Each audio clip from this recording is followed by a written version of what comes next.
Hey, welcome back to Let's Talk About Fatherlessness. My name is Sean Tice. I'm excited to have my guest today, Dr. Dee Dee Mayer. It's great to have you with us today. Yeah, it's great to be with you, Sean. Thanks for asking. Now, Dee Dee, you have an amazing career. You are with the Boone Center for the Family at Pepperdine University. That in itself just sounds really important. Okay, so let's just go ahead and unpack that real quick. Tell us what you do there and also with your career, what all have you accomplished? I mean, you know what I mean? Just a summary of all those things. Yeah. Well, God is good, and he has given me great opportunity at Pepperdine. Boone Center for the Family is invested in helping families be better families. So we essentially work to research what gets in the way of healthy relationship and healthy family, and then I get to travel around and teach churches and ministries and all people, therapists.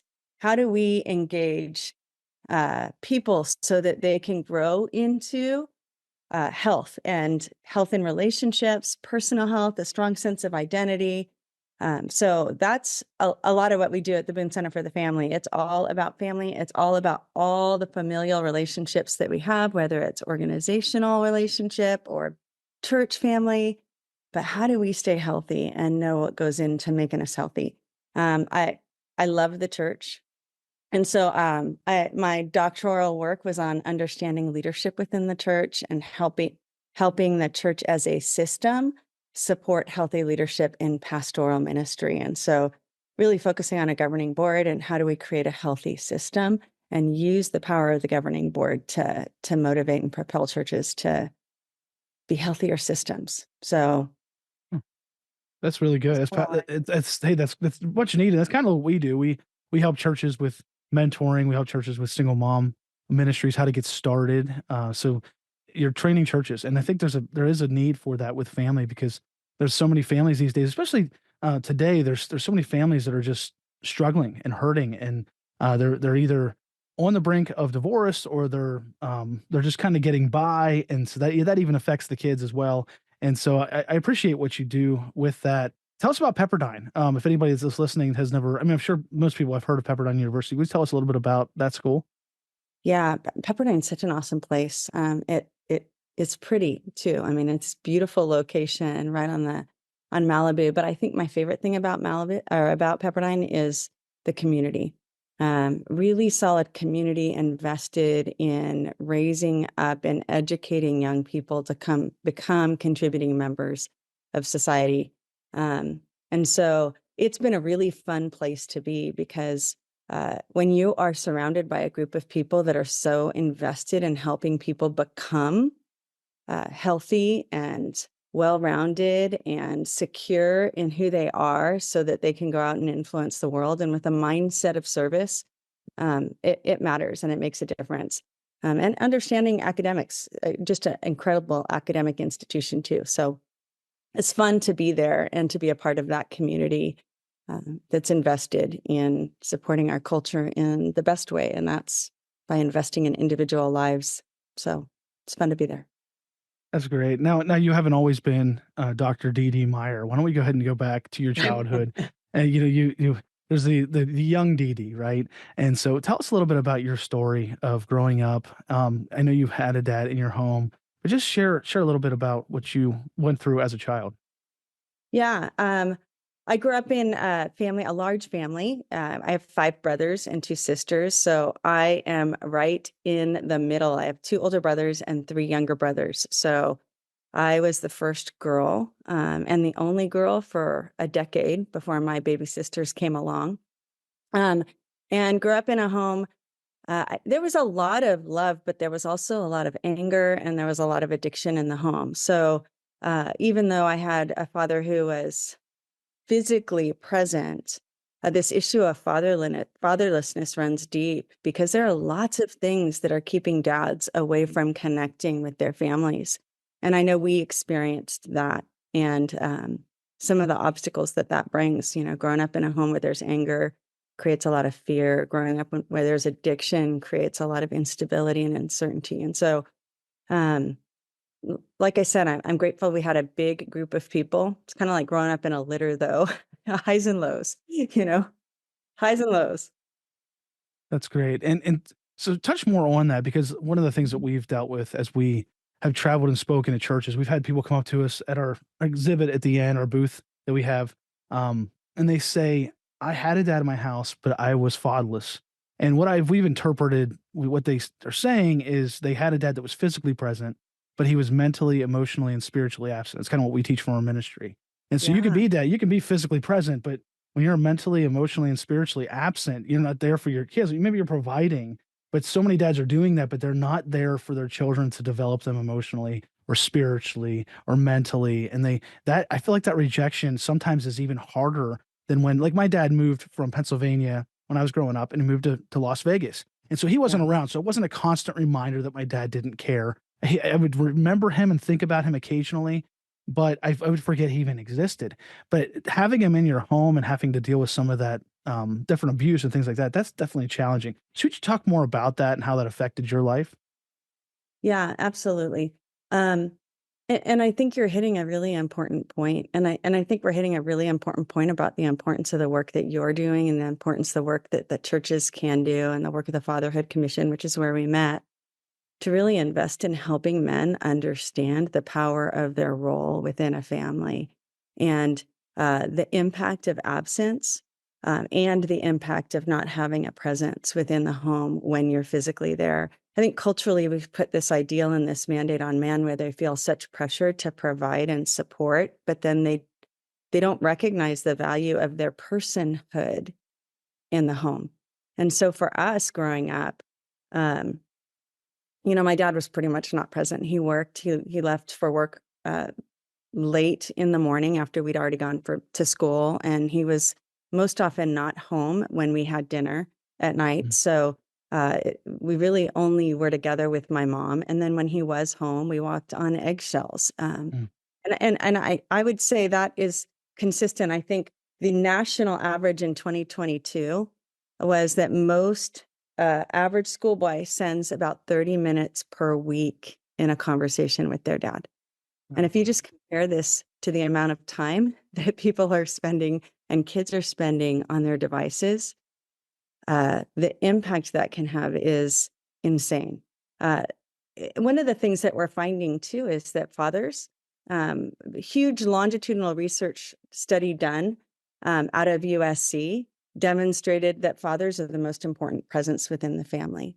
And in passing values down, um, passing faith down to kids, the father's present is by far the most important influence within the family system. And so that engagement makes a difference. And for us in my family, growing up, the level of insecurity, what that speaks to our sense of identity and who we are and our worth and our value when our father is either absent physically out of the home, or whether he's present and not there, or even such a presence that it invokes fear.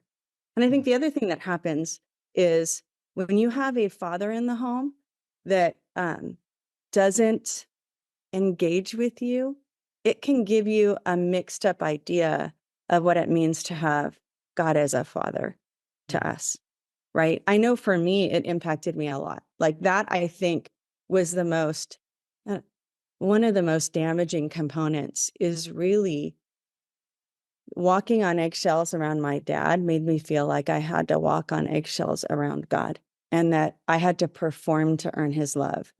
And that performance really never got secure love, because when you have anger, when you grow up in an angry home, you know that anything can set off. So even if you have a good moment, you sort of live escaping the more difficult, harder moments.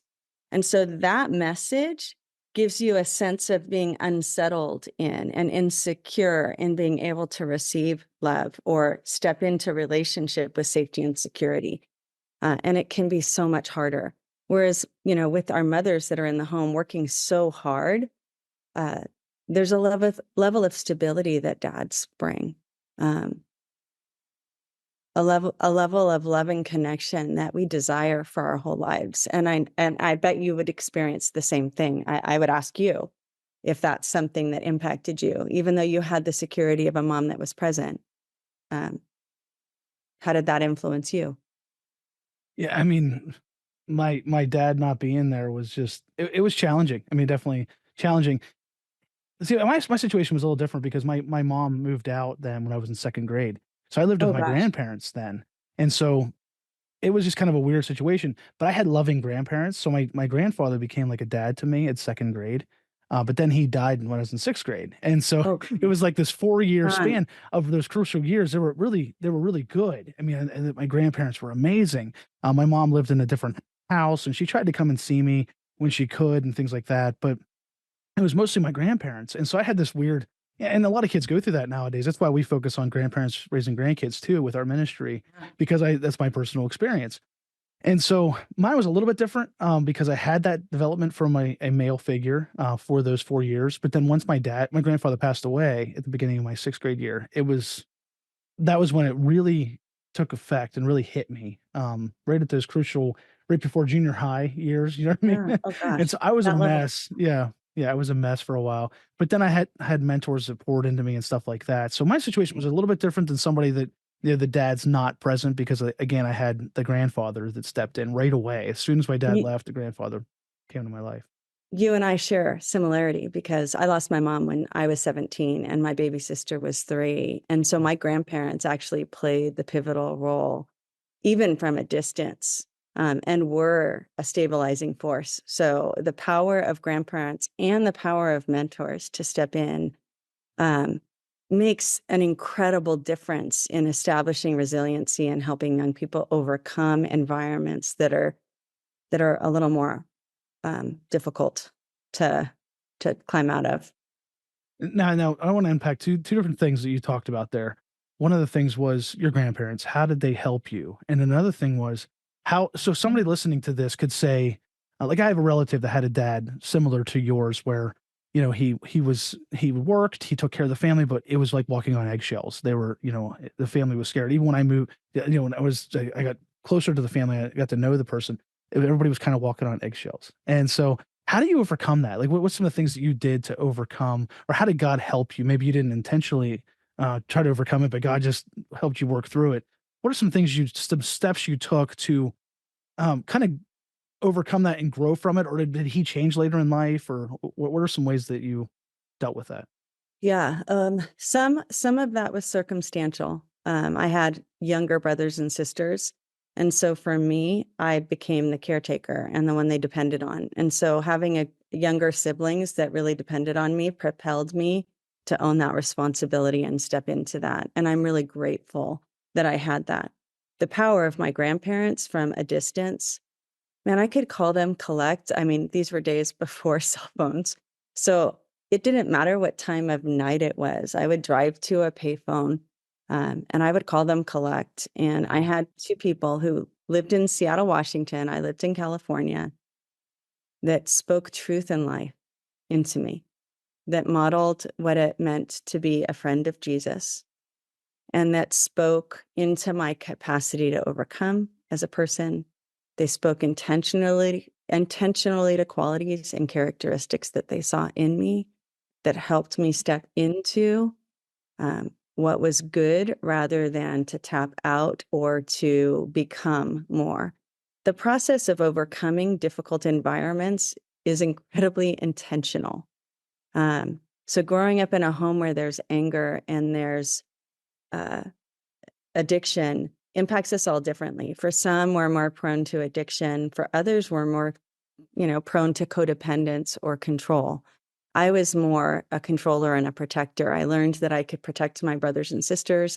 I learned and was empowered. At some point in my life, I decided I'd rather be dead than afraid anymore. I didn't want to continue to live in the tension of fear. And so I stood up against my dad in a way that shook him up a little bit. And from that point on, I was able to step in and be a protector, which sounds great and really healthy. But when you protect um, for your own safety, yeah, you actually don't know when to turn that off. So while that Mhm. looks great from an outside view looking in, I become a really difficult person to live with because if I'm not in control, I don't feel safe. And that's a lot of the work we do at the Boone Center for the Family is helping people recognize what unhealthy things have I learned about myself. right? And for me, I learned the world's unsafe and I have a responsibility to protect people. And so if I can be in control, then I can do that. But if you've ever been around a controlling person, how's that feel? It's miserable. They're walking on eggshells around you. So I'm actually proliferating. The other thing I learned growing up in an addictive home is to kind of be hidden and sneaky and not talk the truth.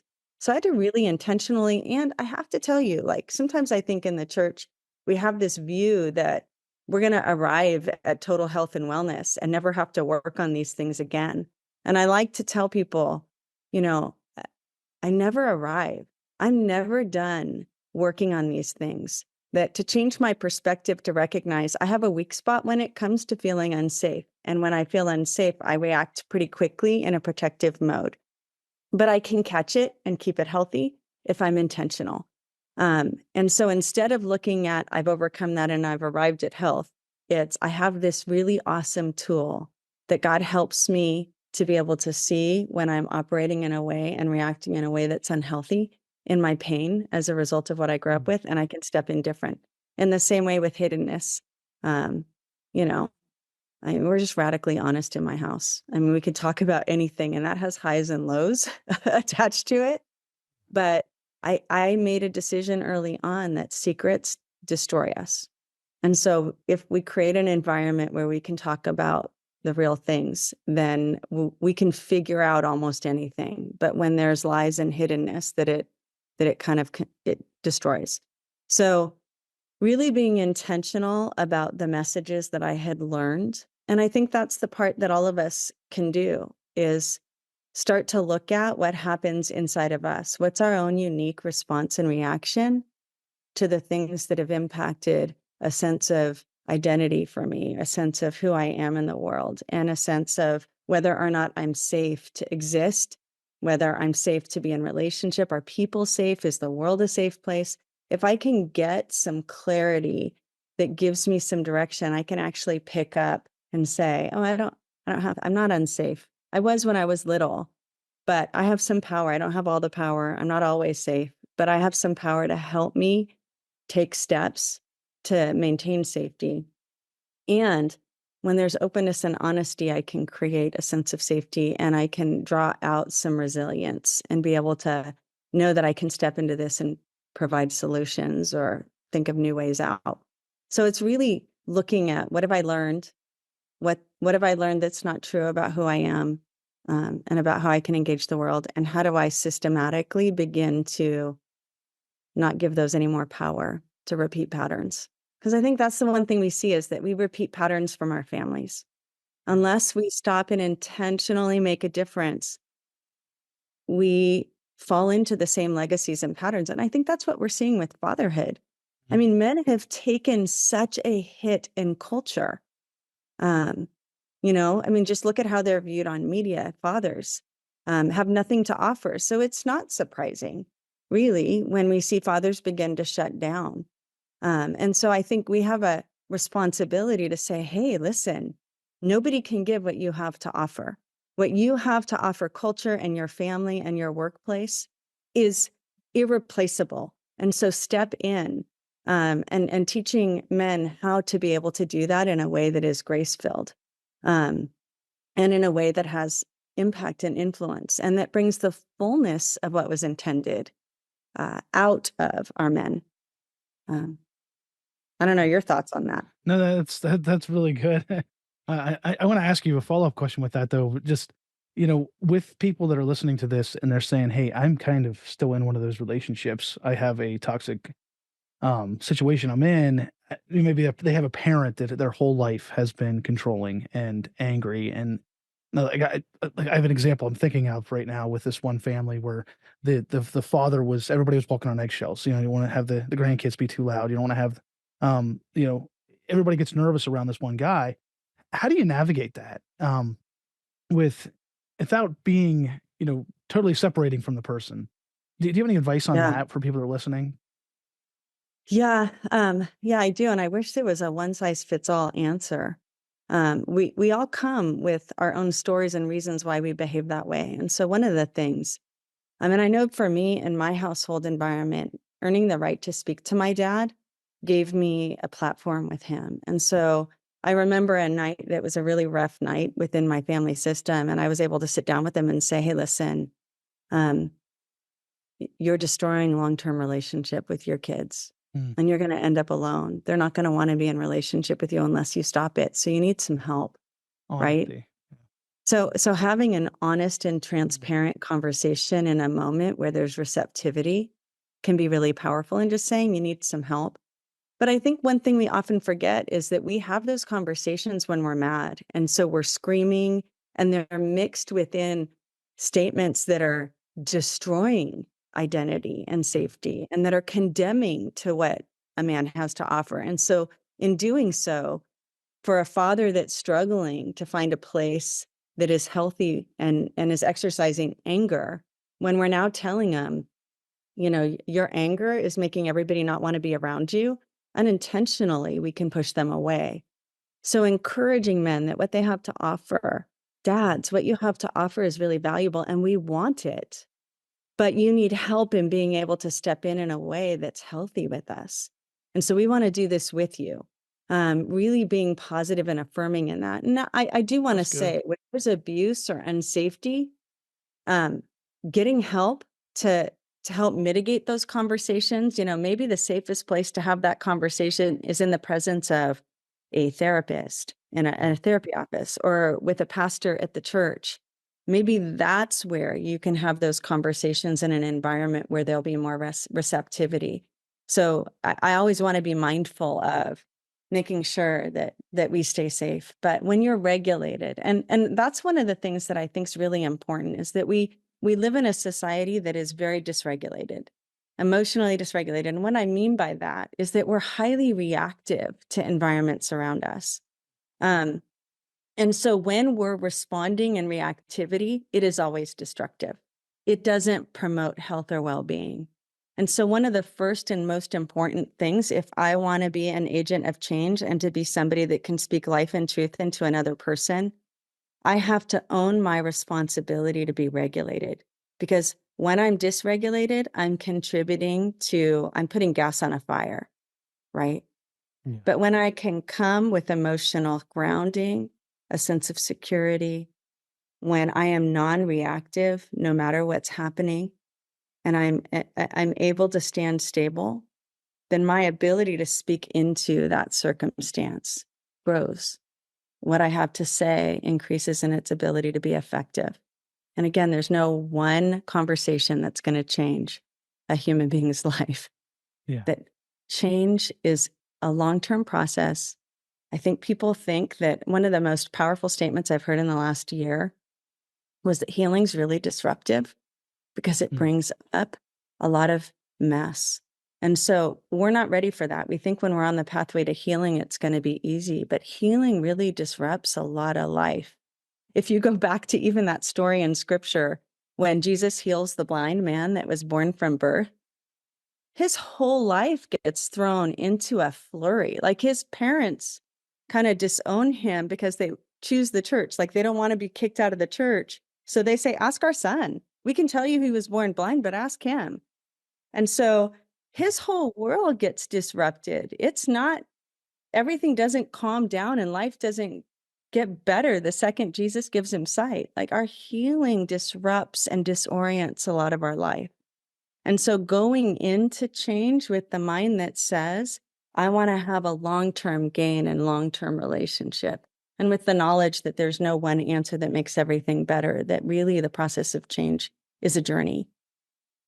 You covered everything, I think, with that, because if it is abusive, they need to get addressed. That they need to do it in a safe setting. Sometimes the person just needs a little firmness and correction. Mhm. So I appreciate you touching on that. Now, go back to your grandparents. There's, we help grandparents raising grandkids with different content.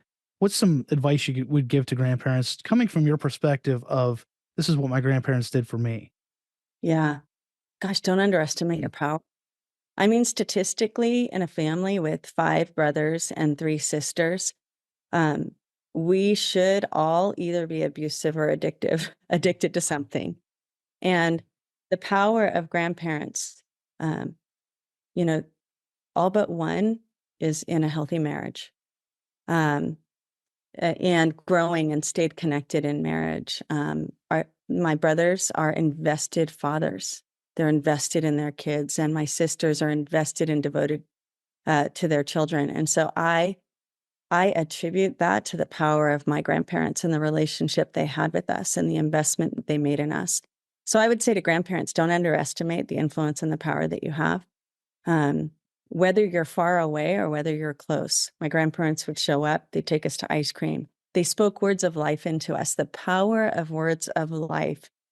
You know, when you have a person that's saying, I recognize the pain of what you're going through, and I know you have what it takes to endure through it, keep going. That is a powerful message to someone that feels like they're drowning. And to know that there's a safe place to follow that up. As an adult with children, I'm blown away by my parents' grace in getting a phone call in the middle of the night with the pain that I threw at them, both with their daughter, who was an addict, and my dad, who struggled with his anger. And for them to never even let me have an idea that it hurt them to hear those things. I don't know how they did it, but they focused on what I needed to hear in that moment and being present and available to the pain I was experiencing and affirming that I was okay. They also didn't have an answer. They didn't say, pick up and come live with us. They didn't say anything negative about my mother or father. They just said, let's brainstorm what's the next right step for you right now. Let me encourage and uplift you. And we're here. And that was powerful. I mean, they sent notes and messages, and every once in a while they'd send $100 so that I could go buy something that I needed. I mean, just little things that spoke that what I say to you and how I behave with you, they match. And seeing that type of love, investment, sacrificial support, and transparency, you could just see the impact on my whole family and how we turned out. And I'm just indebted and grateful. Well, what you're saying is it just relates to me. Even just I'm thinking about my grandfather. He died whenever I was in sixth grade, but just little things like he'd be talking to a friend and he'd say I was a good kid and I was proud of me because I had so many people in my life that were so negative, just family members, and Oh, even the guy that my mom lived with was just a horrible person. And she made some bad choices and she finally got out of that situation. But I had so much negativity, and then yeah. people speaking just negative things. But he was constantly, he's a good kid. And Oh, that yeah. made me think, hey, I was just as a little kid, I can achieve things. So you're reminding me of that because I kind of forgot how much that impacted me even to this day, where, Yeah. yeah, I am a good person. Who cares what all these other people are saying about me? It matters what God thinks about me and the people that actually know me think about me. Oh, yeah. I remember my grandparents, just my youngest brother, man, he just got hit hard. And I remember my grandpa sitting him down and just saying, God doesn't make junk. You are not junk. You're going to make something of himself. And all our journeys are kind of messy. Like Yeah. none of us have a perfect line. Some look a little more perfect on the outside, but all of us, life's not easy. It throws a lot of obstacles at us. But to have these little phrases like you're talking about, and like my brother had, God didn't make junk. You have value. You are more than what you feel in this moment. Are hooks that we can grab hold of. They're handles that we grab hold of, like life preservers when we're feeling like we're sinking, that can motivate us to propel out of the mess and make something different for ourselves. So those things are incredibly powerful. We have less than 5 minutes left and just want to ask you, what are ways churches can get involved? You talked about you speak at churches. What are some things that you could say to churches saying, hey, this is how to help families better? What are some things you guys offer to help with that? Yeah. So here's what I would say. And what I love about the Boone Center for the Family is that we're not about making people dependent on us, that we really are about resourcing and equipping the church with language and a tool that can help them begin to step into relationships. And so we use a model called the pain and the peace cycle. It's built off of restoration therapy, which is, from what I have found, the only gospel designed model of therapy. That helps us to understand what it means to take off the old self and put on a new self in Christ, which Paul talks about all through the epistles in the New Testament. And so what we do is we train churches on how to use this model to help marriages and families, and to how to support relationships, and how to begin to have conversations about the parts of our old self that begin to take over when pain gets the driver's seat. Pain will sit in the driver's seat because when we experience pain in our lives, we want to avoid it as much as possible. And so it sits in the driver's seat of our behavior and our relationships until we take it out of the driver's seat. And God teaches us how to do that. So our model is not the only model. I would encourage churches to find places where they can get models of discipleship that help people understand the how to. Often in church, we throw verses like this up with those active verbs without any model for, okay, I don't know how to do that. So learning language to say, hey, how can we talk about the real stuff of life in a way that helps you know what it is to take off the lies you believe, so that you can take every thought captive in Corinthians, make it obedient to Christ, and live in freedom as God designed us. Like, how do I create a sense of identity and a sense of security in the world around me that helps me operate in fullness, so that I can be in healthy relationship, so that I can have a strong sense of self, and so that I contribute to this process of transformation that God's promised me, so that I can live a little bit more abundantly and find flourishing in a different way. So find models that help you communicate within the culture of the church transformation, and help us know, like, what does that even mean? We talk about transformation a lot, but I have a role in it. The Holy Spirit doesn't do all of it. I surrender. So what does that mean even? So finding language that helps us take, particularly in the world we live in with the mental health crisis we're in right now, where so much of that negative language and chatter controls how we engage the world, helping churches be able to have language that can get to the heart of what it means to surrender and not be led by pain and fear, but instead step into what it means to grow and heal. You're doing invaluable work, Dee Dee, and I really appreciate you being on with us today. Just as we wrap up, would you just tell us where we can find more information about you and the resources you guys provide? Yeah, you can just, put into the search engine Boone Center for the Family, and you can find me. You can put my name in, Boone Center pops up, Dee Dee Mayer. And it's just such a privilege. Thanks for the work you're doing, Sean, and the investment you are making and having a conversation. I really do believe that if we can get our men and fathers to realize the influence that they have in culture, it will be the biggest step we can take towards investing in being healthy again. So thanks for the work you're doing. That's so true. Well, thank you, and I appreciate those words. And we really appreciate you being on. Thanks so much for all your insights and wisdom. And we challenge everybody listening to this, check out their website, check out the resources. And we appreciate you, Dee Dee. Have a great day. You too. Hey, thanks for checking out this episode of Let's Talk About Fatherlessness. We want to now challenge you to take the next step by either starting a single mom community group in your church or with your ministry, or by joining our network of God is My Dad churches and ministries.